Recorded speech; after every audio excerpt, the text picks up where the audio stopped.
Here is a great, deeply detailed, and very simple summary of the full passage, explained as if you're a complete beginner.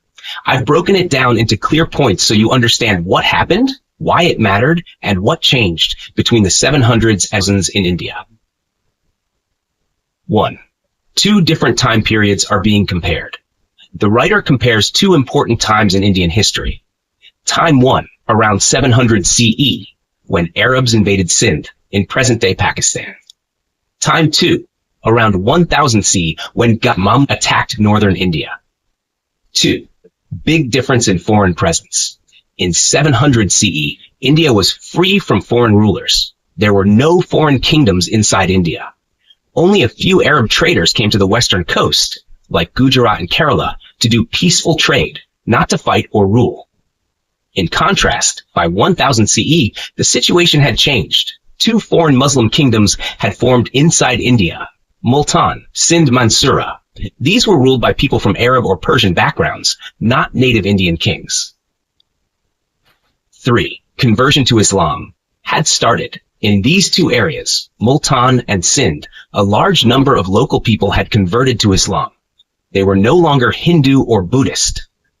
This was caused by a mix of reasons: religious preaching, influence of rulers, and social or political benefits. Top 4. Arab Muslim settlements in South India. In South India, especially in Malabar, modern Kerala, Arab Muslims had settled down permanently. Hindu kings allowed them to preach Islam to local people, called proselytizing. The writer calls this decision foolish, thinking it helped foreign influence grow. Top 5. New Indian Muslims supported foreign invaders. Many of the new converts, Indian Muslims, preferred Arab and Persian culture, like food, clothes, language. Felt emotionally connected to Muslims in foreign lands like Afghanistan and Central Asia. Some even supported invaders like Mahmud of Ghazni because of shared religion. 6. Why this was a problem for India's unity. When foreign invaders like Mahmud of Ghazni came around 1000 CE, and Muhammad of Ghur came around 1175 to 1206 CE, entered India, they found support from some Indian Muslims. This made their attacks easier and weakened Indian resistance. India was no longer fully united. There were divided loyalties based on religion. Core message of the whole passage. India in the early 700s was free of foreign control, but by the 900s, foreign Muslim kingdoms had appeared inside its borders. Many people had converted to Islam, especially in the north and coastal south. These changes created a local that was friendly to foreign Muslim rulers, like Mahmud of Ghazni. Their invasions gave the invaders some moral or emotional support from within India itself. Even simpler final summary, in 5 sentences. 1.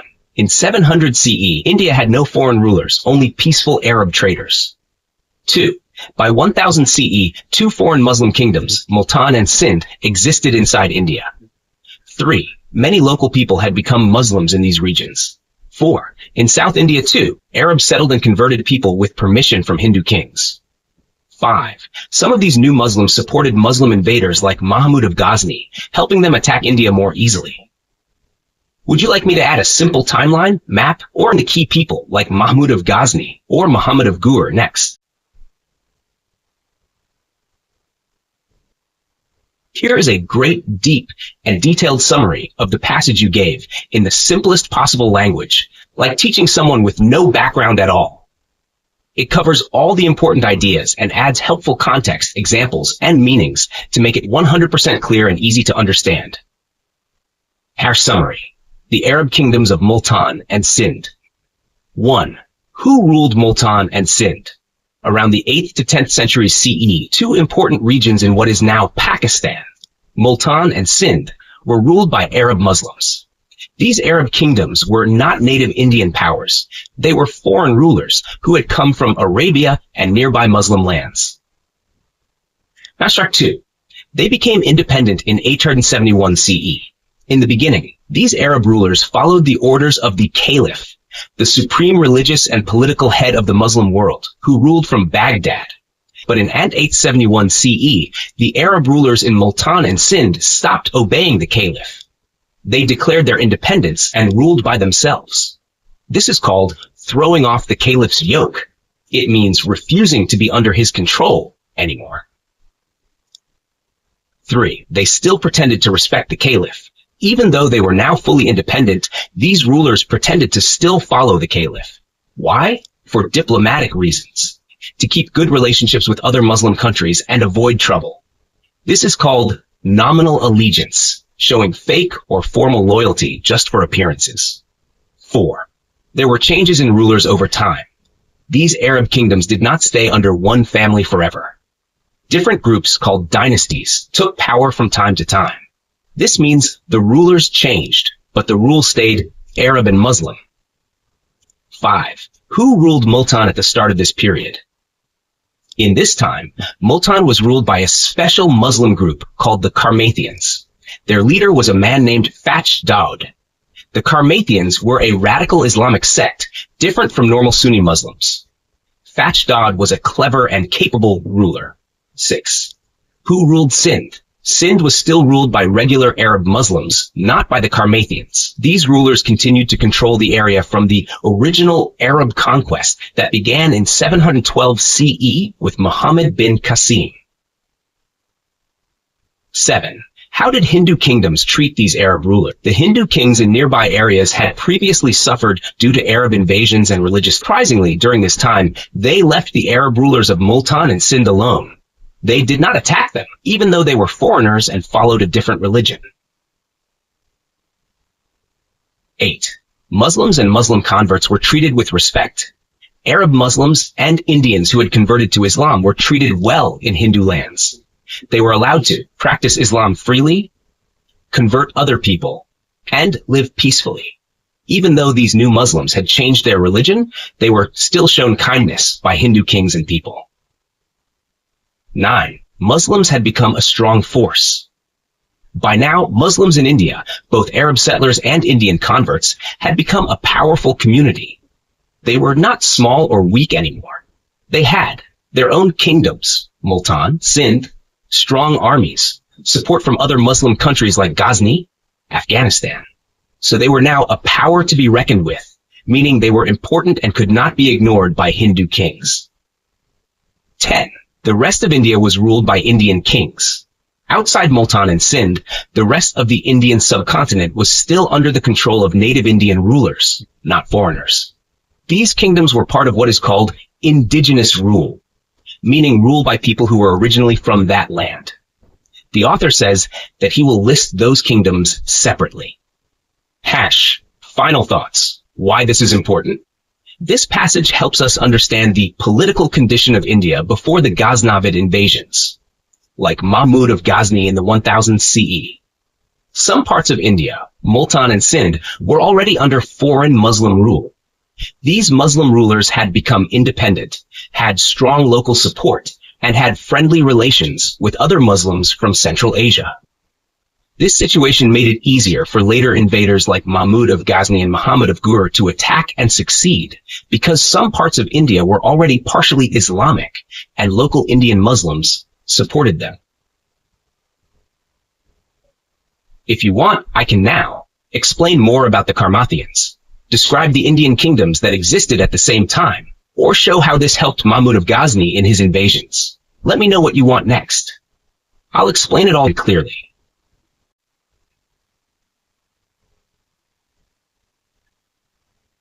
Here is a great, deep, and detailed summary of the passage about the Hindu kingdom, written in the most simple and with added background so you understand the full picture.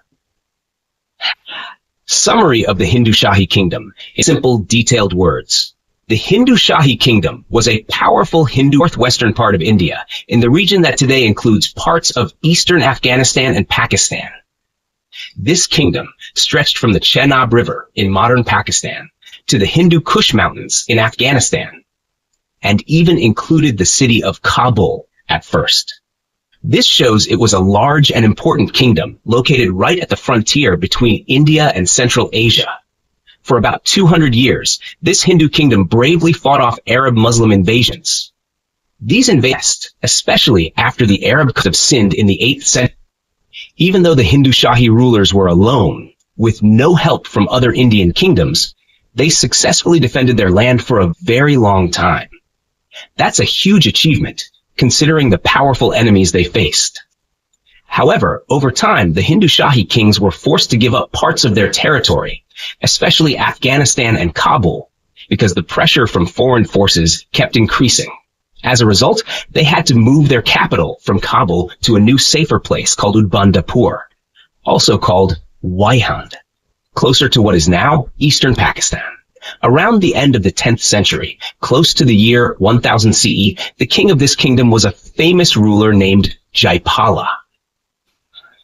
He was known for being both brave in battle and skilled in ruling his kingdom.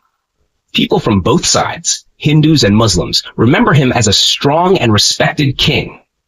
Unfortunately, because of where his kingdom was located, right on the border with Central Asia, it had to face the first attacks from a new wave of invaders, this time the Turks from Ghazni, a city in Afghanistan. These Turkish Muslims, especially Sebuktigin and his son Mahmud of Ghazni, were strong, ambitious conquerors who wanted to invade India. Since Jaipala's kingdom stood in their path, it became the first to face their powerful attacks. This kingdom played a very important role in the history of India because it acted like a wall between the Indians and invaders. For 2 centuries, it held the line and tried to protect Indian land and culture from being overrun by foreign armies. Why this matters in Indian history?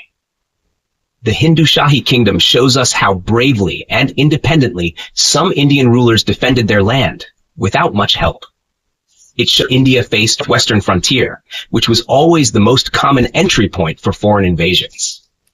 It also introduces us to King Jaipala, who was one of the first Indian kings to face the powerful Turkish attacks that would eventually lead to big changes in Indian history, including the start of Muslim rule in North India. Would you like me to continue and explain what happened next, like Jaipala's wars with Mahmud of Ghazni, in the same simple and deep way?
Here is a deep, clear, and very simple passage about Kanauj and the Pratihara dynasty, written like I'm teaching a total beginner.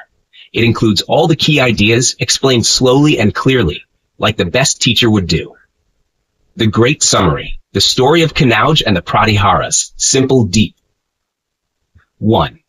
Kanauj, a rich and powerful city. Kanauj was a famous and wealthy city in North India near the Ganga River. It was like a royal capital. Kings wanted to control it. 2. A new dynasty begins, around 836 CE. Around the year 836 CE, a new ruling family took control of Kanauj. This family was called the Pratihara dynasty. 3. Where did the Pratiharas come from? The Pratiharas said, "We are from the family of Lakshmana, brother of Lord Rama in the Ramayana." This made them sound noble and divine. But many historians believe they were actually from the Gurjara people, a warrior group in western India. There is a story that one Gurjara chief once worked as a Pratihara, doorkeeper, at a royal event. That may be how this dynasty got its name, Pratihara, doorkeeper. 4. Great kings and their battles. One important Pratihara king was Vatsaraja. He won battles and was called Samrat, meaning emperor. Another great king was Nagabhata II. He fought many wars. He defeated Dharmapala, the powerful king of Bengal, but he was defeated by the Rashtrakuta kings from the south. 5. The Pratihara's power. The Pratiharas ruled over Kannauj, Madhya Desha, central North India, and nearby areas. They had both victories and defeats in war, especially against kings in the north and south. For a long time, they were one of the three big powers of early medieval India, along with the Palas, Bengal, and Rashtrakutas, Deccan. 6. Defeat and weakening of the Pratiharas. A later Pratihara king named Mahipala was badly defeated by Indra III, a strong Rashtrakuta king.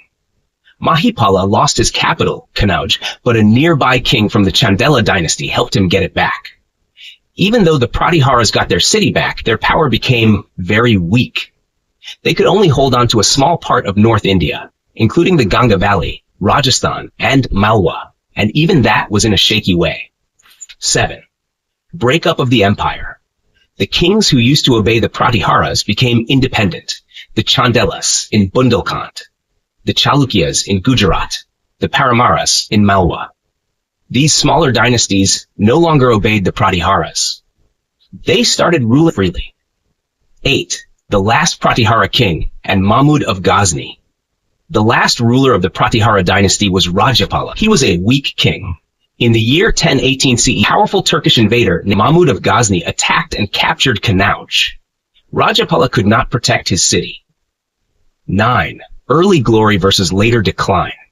In their early days, the Pratiharas had done something great. They had defeated Arab invaders who came from the west. They protected India from these early Muslim invasions. But by the 11th century CE, the Pratiharas had become weak, soft, and lazy, effete. They could no longer fight strong enemies like the Turkish invaders from Ghazni. So, they were defeated, and their rule came to an end. Final thought. Why this is important. The story of the Pratiharas shows how even a strong empire can fall if it becomes weak from inside. They were once powerful protectors of India, but later they lost their unity and strength. After their fall, North India became open to more invasions, especially by foreign rulers like Mahmud of Ghazni. Would you like a timeline, map, quiz to help remember this story better? I can also make a chart comparing Pratiharas, Palas, and Rashtrakutas if you like. Here is a great, deep, and detailed summary of the passage you gave, in very simple language, and with your explanation added to make everything crystal clear. This is like a full overview of everything that happened, step by step, explained so even a total detailed summary of the Palace of Bengal and minor kingdoms. I. The Pala dynasty of Bengal. Rise and decline. Devapala. The strong king. Devapala was one of the greatest kings of the Pala dynasty. He ruled for about 39 years, sometime between 833 and 878 CE. During his rule, the Pala Empire was strong, large. The Palas controlled Bihar and parts of northern India. Under Devapala, Bengal was powerful and respected by other kingdoms. 2. After Devapala, weak rulers in decline. After Devapala's death, the rulers who came next were weak. These kings could not protect the kingdom or keep it united. Bengal started to decline, meaning it lost its power, unity, and influence. These kings are called degenerate, which means they were weak or careless. Problems faced by Bengal. 1. Conflict with the Pratiharas of Kannauj. While Bengal was becoming weak, the Pratihara dynasty of Kannauj was powerful. The Palas and the Pratiharas got into wars with each other. These wars were harmful to Bengal and caused suffering for its people. Bengal lost resources, soldiers, and stability. 2. Rise of Mahipala, a brief recovery. Mahipala I was a later king who ruled in the early 11th century, around 1000 to 1025 CE. He tried to bring back the old glory of the Pala Empire. He was more capable than the kings before him. But by this time, many parts of Bengal were already under the control of powerful local lords, not the central king. These local rulers only pretended to respect the Pala king, but did whatever they wanted in their regions. 3. External threats to Bengal. 1. Mahmud of Ghazni from the northwest. Mahmud of Ghazni was a powerful ruler from Afghanistan. He invaded northwestern India many times, burning cities and looting temples. He became famous for his attacks on rich cities like Somnath. Luckily, Bengal was not invaded by him because it was too far east. So, Bengal stayed safe from Mahmud's attacks. 2. Rajendra Chola from the south. Rajendra Chola was the king of the Chola dynasty in Tamil Nadu. He was a very powerful and ambitious king. He led military campaigns far north, even into Bengal. His army defeated Bengal in battle. Bengal suffered a big loss in this war with the Cholas. IV. Minor kingdoms in North India. During this time, some smaller kingdoms became independent and important. Who were these minor kingdoms? 1. Chalukyas of Gujarat, Western India. 2. Chandelas of Bundelkhand, Central India, famous for building the Khajuraho temples. 3. Paramaras of Malwa, Central India, modern Madhya Pradesh. Why are they important? These kingdoms were once feudatories of Kanauj, meaning they were under the control of the Pratihara kings. But when the Pratiharas became weak, these minor rulers broke away and declared themselves independent.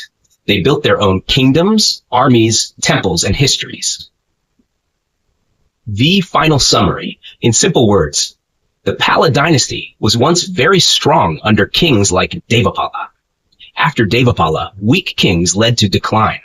Bengal was damaged by wars with the Pratiharas and was defeated by Rajendra Chola. Mapala tried to fix things but couldn't fully succeed. Local lords in Bengal became too powerful and stopped listening to the Pala kings. Bengal stayed safe from Mahmud of Ghazni only because of its distance. In North India, minor kingdoms like the Chalukyas, Chandelas, and Paramaras became independent after the fall of Kanauj's power. If you want, I can also give you a visual timeline of all these events, a map showing where each kingdom was, a comparison chart of Palas, Cholas, Pratiharas, or a fun story version, like a tale with characters and places. Just say the word. Here's a great, deep, detailed summary of the full passage on the rise of the Turks, explained in the simplest and clearest way possible, with extra background and examples to help you fully understand it like a beginner. Deep, detailed summary. Rise of the Turks. 1. Arabs came first, but they failed to conquer India fully. The Arabs were the first Muslim invaders to enter India. They captured some parts like Sindh and Multan, Pakistan, in the early 700s, but after this, they could not go further until rule became very weak and almost unimportant by the mid-800s CE. Why this matters? The Arabs had started the attempt to bring India under Islamic rule, but they couldn't finish it. The stage was now open for a new group to take over this mission. The Turks took over the mission to invade India. A new group called the Turkasia had recently converted. As new converts, they were extremely passionate and strict about religion. They were fearless and energetic, highly ambitious. They wanted power and glory. Materialistic. They were more interested in wealth and land than in spiritual matters. Hard and practical. They weren't soft or emotional. Their religion gave them a reason to fight, but their real goals were conquest and empire building. They were the perfect people to build a strong, war-based empire in places like India. Example. Imagine a new team of fighters who believe they are chosen by God to conquer and bring change. They are full of energy, pride, and don't stop easily. Mod 3. The first Turks to reach India were from Ghazni. The first Turkish contact with India came from Ghazni, a city in modern-day Afghanistan. A man named Alap Tagan started it all. He was once a slave of a Persian king, Samanid dynasty. He was clever and strong and rose to power. In 962 CE, he made himself the independent king of Ghazni. Why this is important? This shows that even a former slave could rise to become a founder of a new kingdom. Ghazni became the base from which Turkish invasions of India began. Shah 4. Turkish invasions begin from Ghazni. After Alap Tagan, his successors continued his work. One such ruler was Piray, tried to invade Indian land controlled by the Raja king of Punjab. This king was from the Hindu Shahi dynasty, a powerful Hindu family. His kingdom was huge, stretching from the Chenab River in present-day Pakistan all the way to the Hindu Kush Mountains in Afghanistan. It included the important city of Kabul. What this shows, The Hindu kings of northwest India were strong and ruled a large region, but now they're going to be challenged by the rising Turks. Mandana, final meaning of the whole passage. The Arabs started the push to spread Islam in India, but failed to go far. The Turks, with their strong will, new faith, and warlike nature, picked up the task. The kingdom of Ghazni became the launching point for Turkish attacks into India. The Hindu Shahi kings of Punjab were the first major Indian rulers to face this new threat from the Turks. Would you like a visual timeline, a map, or a story version to help remember this better? I can also explain what happened next with Sebuktigin and Mahmud of Ghazn's invasions. Just let me know. Here's a great, deep, detailed summary of the full passage on the rise of the Turks, explained in the simplest and clearest way possible, with extra background and examples to help you fully understand it like a beginner. Deep, detailed summary. Rise of the Turks. 1. Arabs came first, but they failed to conquer India fully. The Arabs were the first Muslim invaders to enter India. They captured some parts like Sindh and Multan, Pakistan, in the early 700s, but after this, they could not go further until rule became very weak and almost unimportant by the mid-800s CE. Why this matters? The Arabs had started the attempt to bring India under Islamic rule, but they couldn't finish it. The stage was now open for a new group to take over this mission. The Turks took over the mission to invade India. A new group called the Turkasia had recently converted. As new converts, they were extremely passionate and strict about religion. They were fearless and energetic, highly ambitious. They wanted power and glory. Materialistic. They were more interested in wealth and land than in spiritual matters. Hard and practical. They weren't soft or emotional. Their religion gave them a reason to fight, but their real goals were conquest and empire building.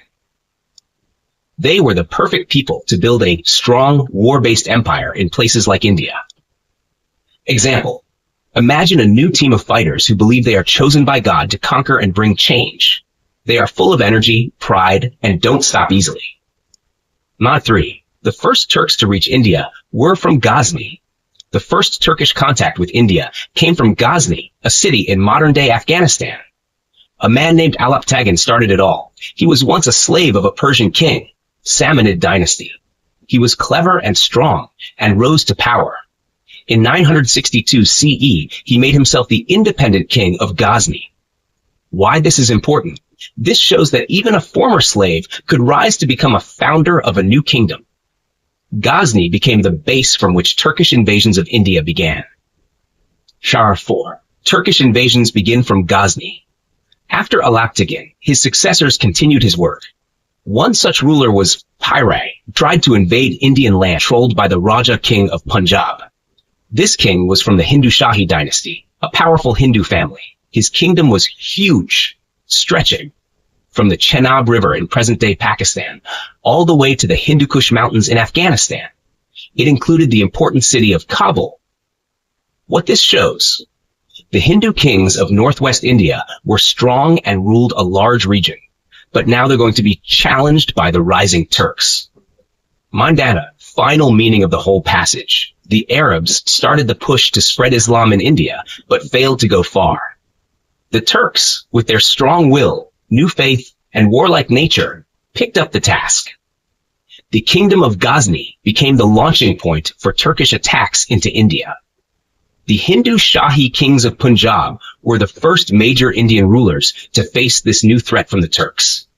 Would you like a visual timeline, a map, or a story version to help remember this better? I can also explain what happened next with Sebuktigin and Mahmud of Ghazn's invasions. Just let me know.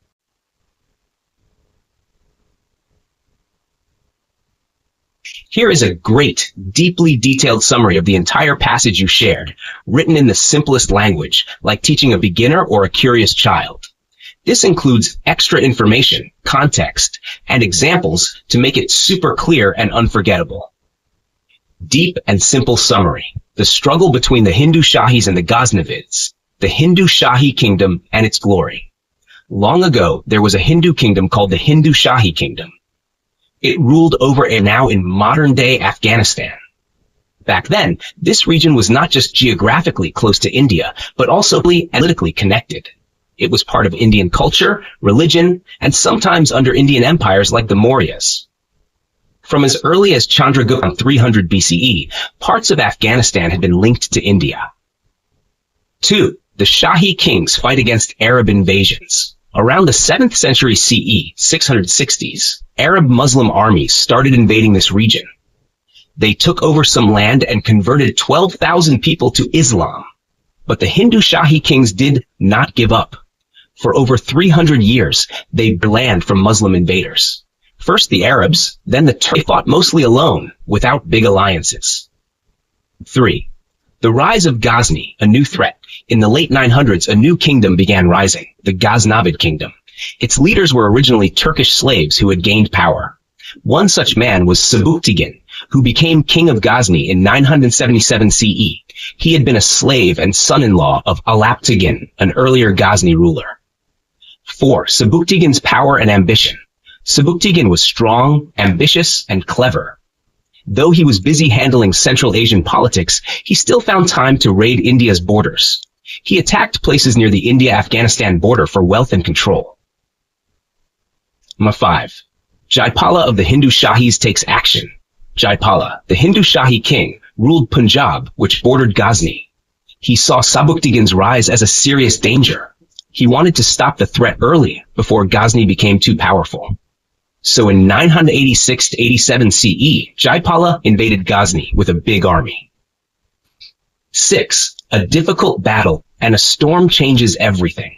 The war was tough and both sides were evenly matched. But then, a huge storm hit Jaipala's army, causing confusion and disorder. Jaipala had to accept peace and surrender some things to Sebuktigin, a large payment indemnity, 50 elephants, very valuable in war, some land. 7. Jaipala breaks the deal, but after returning to his capital Lahore, Jaipala refused to keep his promise. He thought the deal was too humiliating and insulting, so he broke the agreement. 8. Sebuktigin strikes back. Sebuktigin was furious. He invaded Jaipala's land again and plundered Lamgan, looting and attacking. Jaipala didn't give up. He gathered help from other Indian rulers. 9. Another war, and another victory for Ghazni. Jaipala and his allies formed a large army and attacked again. But once more, Sebuktigin won. He captured Lamgan and Peshawar, two important cities. 10. Why this was important. This war showed that the Hindu Shahi kingdom was weakening and Ghazni was rising. The way was now open for Sebuktigin's son, Mahmud of Ghazni, to begin his famous invasions of India. These early battles were the first cracks in India's defense that led to centuries of invasions from the northwest. Key takeaways, very simple points. The Hindu Shahis were brave defenders of Indian borders for 300 plus years. Sebuktigin was a former slave who rose to become a powerful king of Ghazni. He fought Jaipala, the king of the Shahis, in many battles. Storms, broken promises, and retaliation shaped the war. Sebuktigin both major wars and captured important Indian cities. This set the stage for more invasions by his son, Mahmud of Ghazni. If you'd like, I can now create a timeline of events, turn this into a chart or comparison table, continue the story with Mahmud of Ghazni's invasions. Would you like any of these next?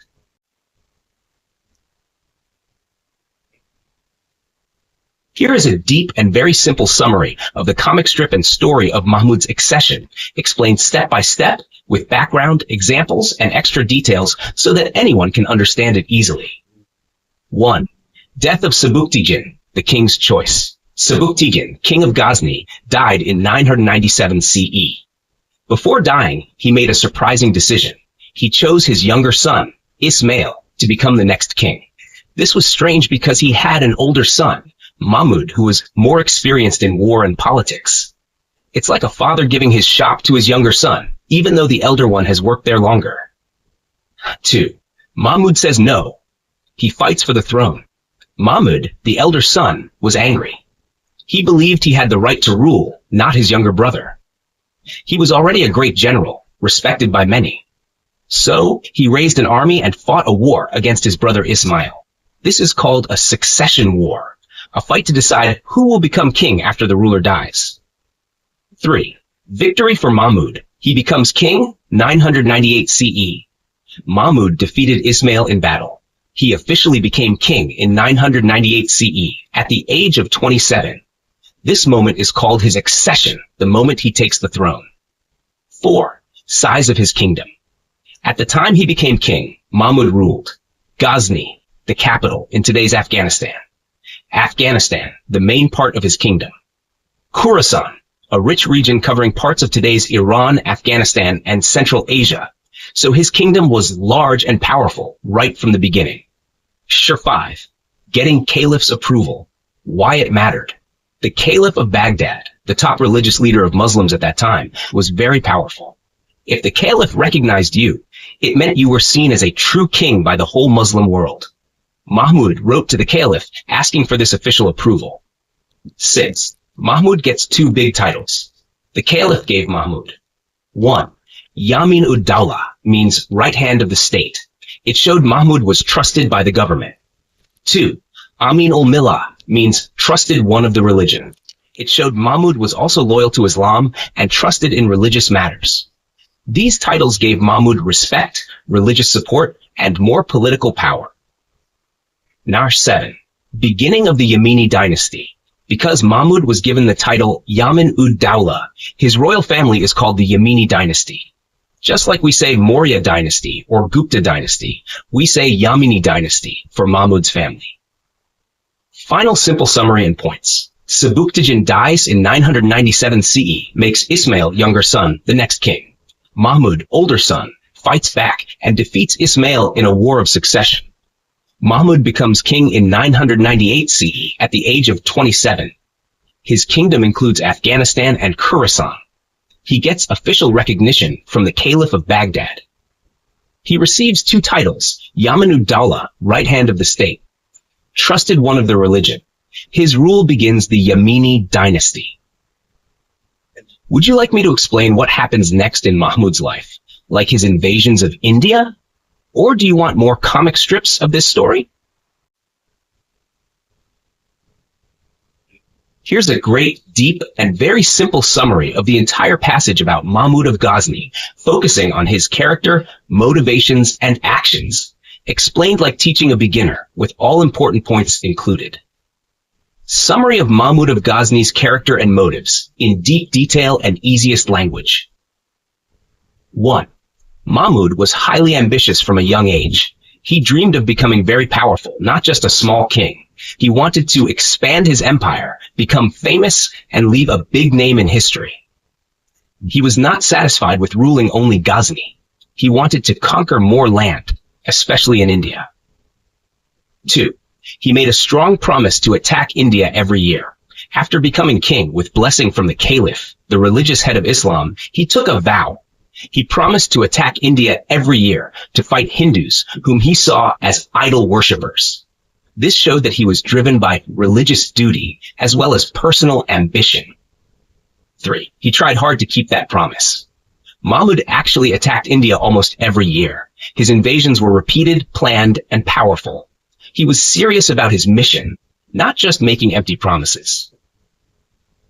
4. His appearance was plain, but his talent was powerful.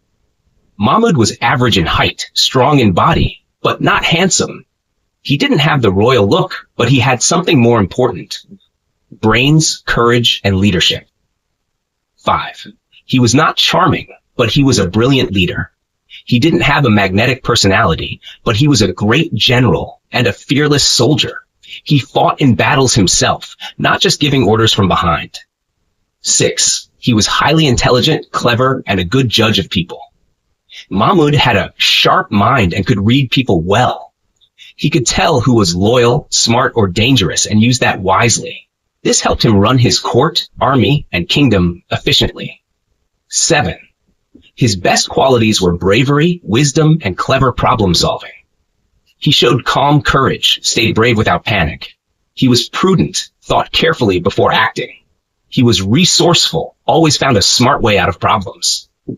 8. He worked non-stop and was full of burning ambition.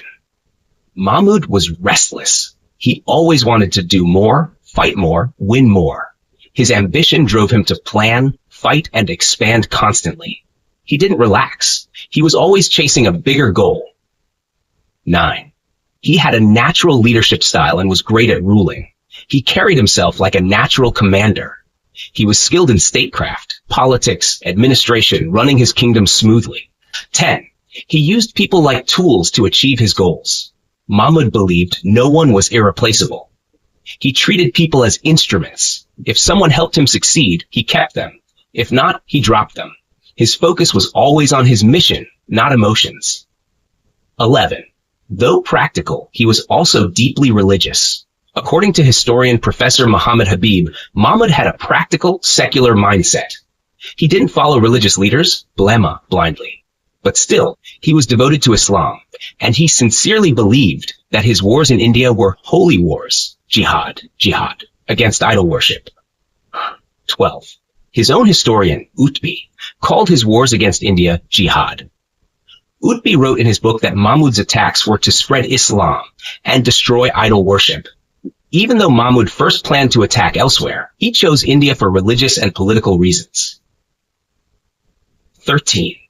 People at that time believed he was serving Islam. Many of Mahmud's supporters and writers saw him as a hero of Islam.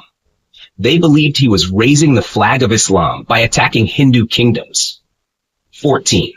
But religion wasn't his only reason. There were others. Besides religion, Mahmud had 3 more big reasons for attacking India. A. Ambition. He wanted to build a vast empire, as large as possible.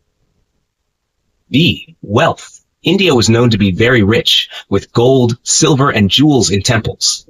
Mahmud loved treasure and attacked temples to loot them. C. Military glory. He wanted to be famous as a great warrior in history. He loved being praised as a brave conqueror.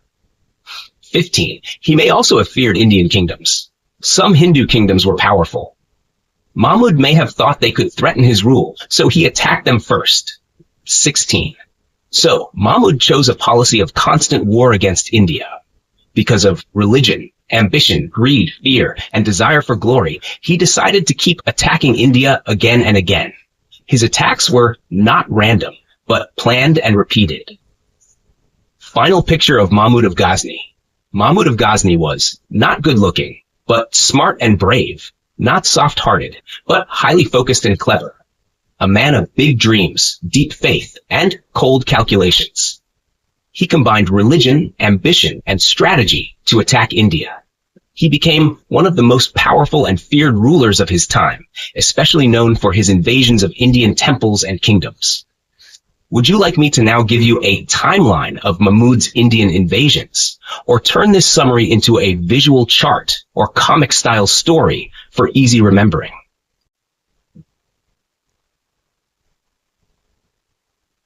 Here is a great, deep, and very detailed summary of the text you shared, written in simple English, like a story, clear and easy for any beginner to understand. Deep summary of Mahmud of Ghazni's first invasion of India and his victory over Jaipala. Who was Mahmud of Ghazni? Mahmud was a powerful Muslim king who ruled from Ghazni in modern Afghanistan. He was very ambitious, meaning he always wanted to become stronger, richer, and more famous. He led many invasions into India to win battles, take wealth, and spread his religion. How many times did Mahmud invade India? Historians disagree on the exact number of times. Some say 17 times, others more or less. But the exact number doesn't matter much. What matters is that he came many times, caused great destruction, and changed Indian history. First major invasion, year 1000 to 1001 CE. 1. Mahmud first attacked and captured a few borders in CE. These forts were at the edges of Indian territory, like small outposts. 2. Planning the big battle. Next, Mahmud prepared to fight Jaipala, the king of the Hindu Shahi dynasty, a kingdom in northwestern India, including parts of modern Pakistan. Mahmud personally chose his best 15,000 cavalry soldiers on horseback. This shows he was very careful and strategic. like a smart general picking his strongest fighters. 3. The battle near Peshawar, 27th of November 1000. A major battle happened near Peshawar, modern Pakistan. Though Jaipala was brave, Mahmud's army used better cavalry tactics, fast movements, sudden attacks, and won. Jaipala and his family and top generals were captured.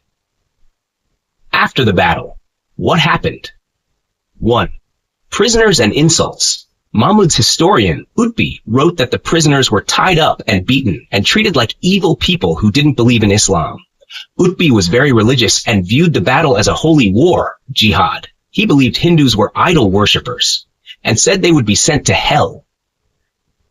2. Looting and riches. Mahmud's men took Jaipala's necklace, which was filled with precious gems and rubies, worth 2 lakh dinars, a huge fortune. They also took similar treasure from Jaipala's followers. The amount of loot was so huge that people couldn't even count it. 3. Release of Jaipala. Mahmud let Jaipala go, but only after he promised to pay a large ransom, money to get himself back. Give 50 war elephants. These were like tanks in ancient warfare. 4. Attack on Jaipala's capital, Wahind Hund. After defeating Jaipala, Mahmud marched forward and attacked his capital city. He destroyed villages, burned lands, and took more wealth. Then he returned to Ghazni, full of glory and riches. Jaipala's death and its meaning. Jaipala felt extremely humiliated after losing to a foreign Muslim king. In those times, kings had a strong sense of honor. Feeling ashamed and hopeless, he burned himself alive, a practice called self-immolation. This shows how deeply he felt the shame of defeat. Aftermath, a new king and a broken spirit. Jaipala's son, Anandapala, became the new king in 1002 CE, but the kingdom was now shocked, scared, and weaker. This first major defeat encouraged Mahmud and his men even more. They tasted victory, wealth, and power, and now wanted more. The Indian side, meanwhile, felt demoralized and shaken. Why is this invasion important? This was the beginning of Mahmud's many attacks on India. It showed how he combined smart planning, strong cavalry, religious motivation, love of gold and glory. The defeat of Jaipala sent a strong message to other Indian kings. Dangerous and determined invader. He was not just a raider. He was someone who came with a plan and religious purpose. Big lessons and impact. 1. Mahmud's strength. He showed India that a powerful foreign army could come, win, and go back safely. 2. Indian weakness. Indian kings were divided and not united. Even strong kings like Jaipala couldn't stop Mahmud because they fought alone.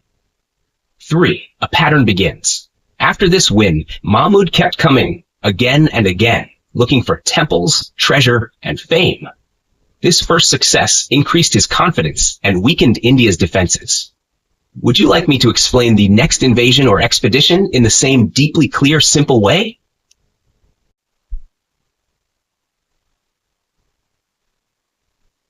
Here is a great, deep, and detailed summary of the comic strip based on Mahmud of Ghazni's invasion of Multan, explained in very simple words like teaching a beginner. Mahmud of Ghazni and the Battle for Multan. Panel 1. Mahmud plans to invade Multan. Who is Mahmud?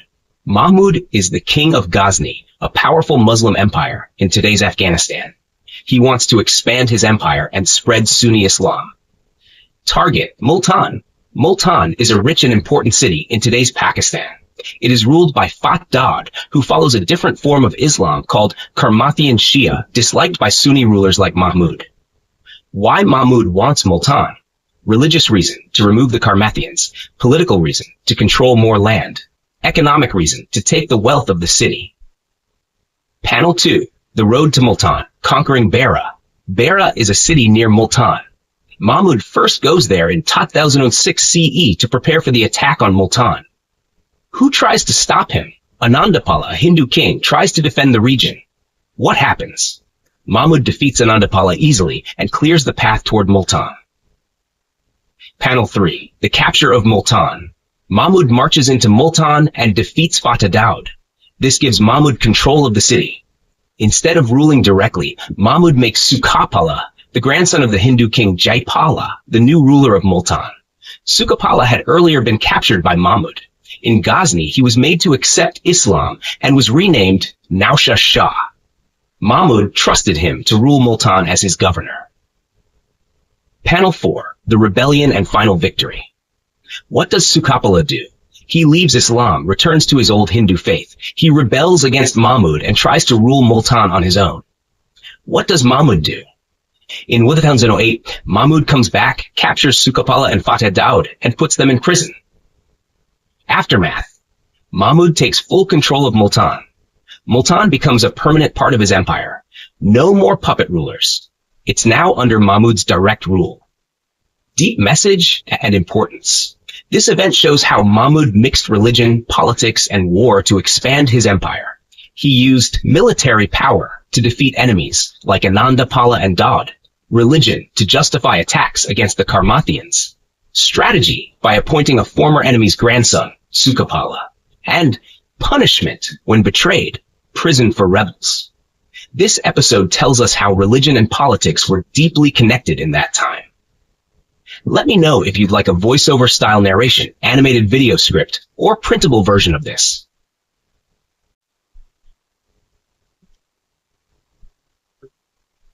Here is a deep, detailed, and very simple summary of the full passage you gave, explained like teaching a beginner, with all important points and extra clarity.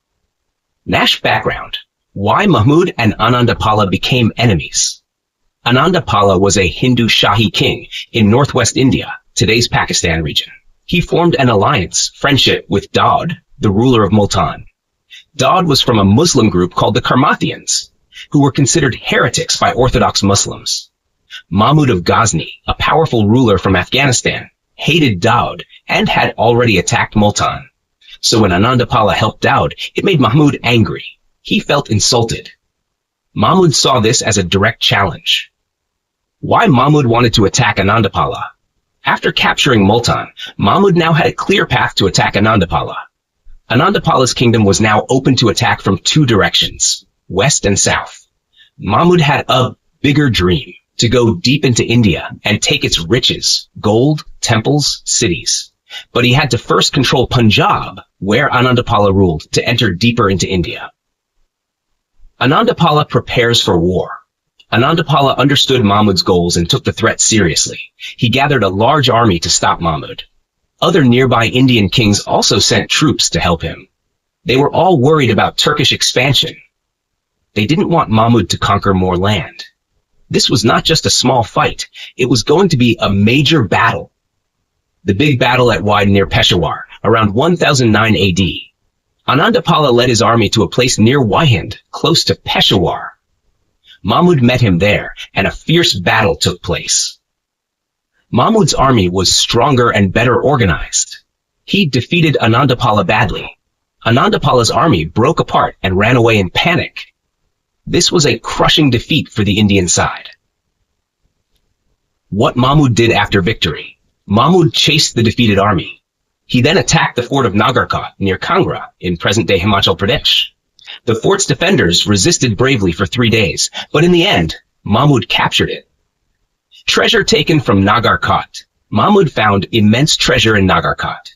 So much gold and silver that they had to use as many camels as possible to carry it. Even the officers carried some by hand because there weren't enough camels.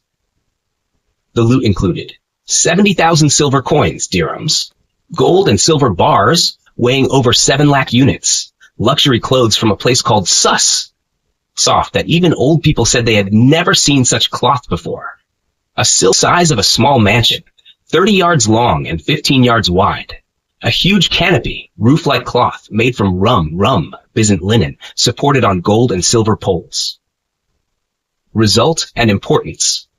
Mahmud now controlled land from the Indus River to Nagarkot. He had broken Anandapala's power. This victory made it easier for Mahmud to attack deeper into India in future years. The treasure he took helped him become even richer and more powerful. In short, Anandapala supported Mahmud's enemy, so Mahmud got angry. Mahmud attacked him, defeated him, and took his land. Huge battle, fort, and took an incredible amount of treasure. This victory made Mahmud the dominant power in northwestern India and allowed him to launch future raids into the heart of India.